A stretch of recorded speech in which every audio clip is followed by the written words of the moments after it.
Hey everybody, this is Learn From Us, and today we'll be discussing the book Frieda Gets Her Wings from A Treasury for 5-year-olds. First, I'll read the book, and then we'll have a small little discussion on it, and I'll give you a small little assignment. Okay. Frieda Gets Her Wings. Frieda was the tiniest fairy in the glade, smaller than all her friends. She was more shy and timid too. In fact, everything frightened Frieda.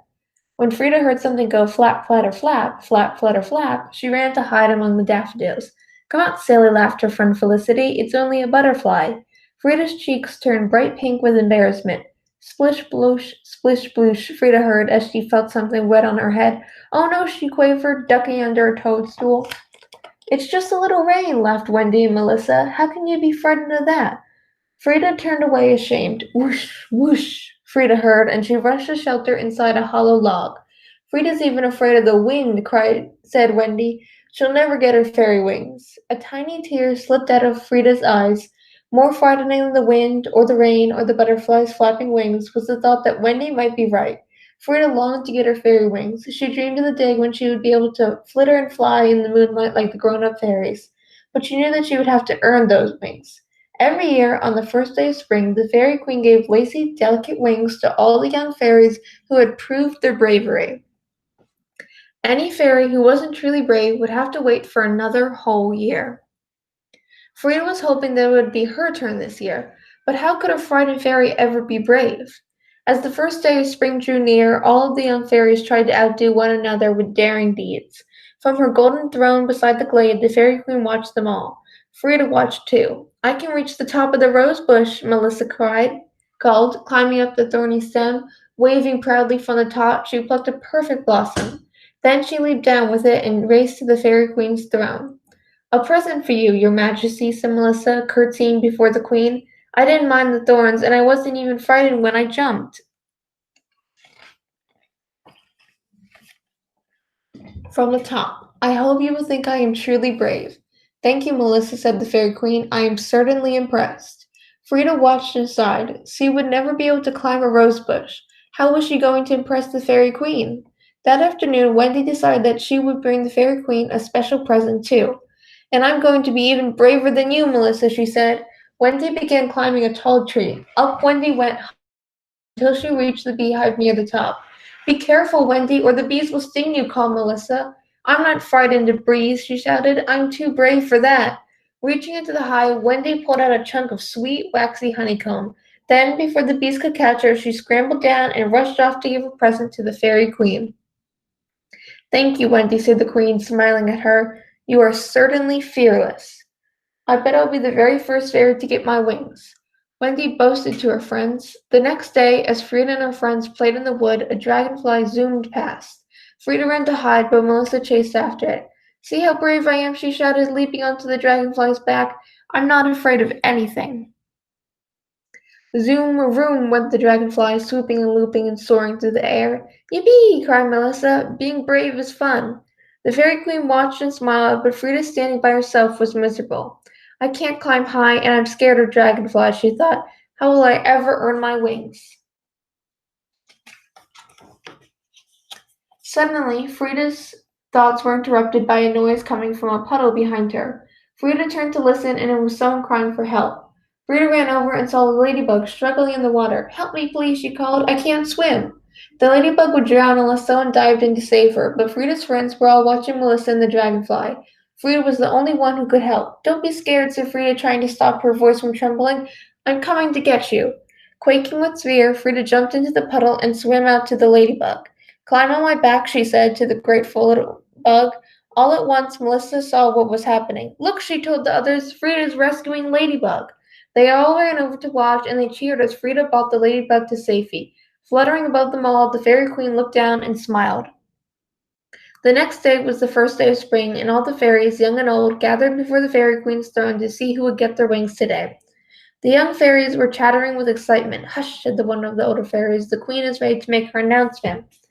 All the young fairies have been bold and daring, said the Fairy Queen, and they should all feel proud. But only one fairy has shown true bravery, so I will give only one pair of wings today. That fairy is Frieda. It was easy for the others to be brave because they aren't afraid of anything. But Frieda did something very brave even though she was afraid. Frieda, come forward. To the sound of cheers and applause, Frieda made her way through the crowd.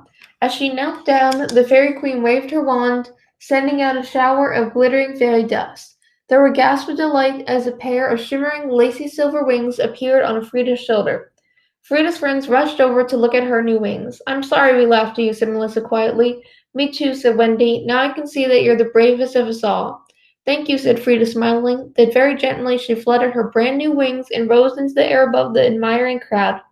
Frieda's dreams had come true at last. So, that was the book. I hope you pay attention because now I'm going to ask you a question on it.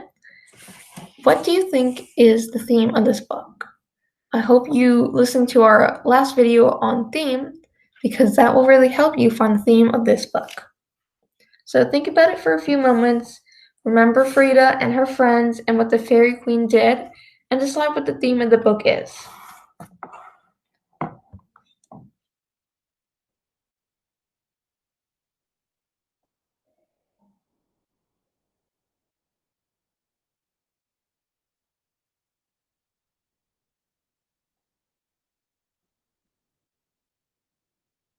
So, for me, the two themes that I'm going to focus on is the difference.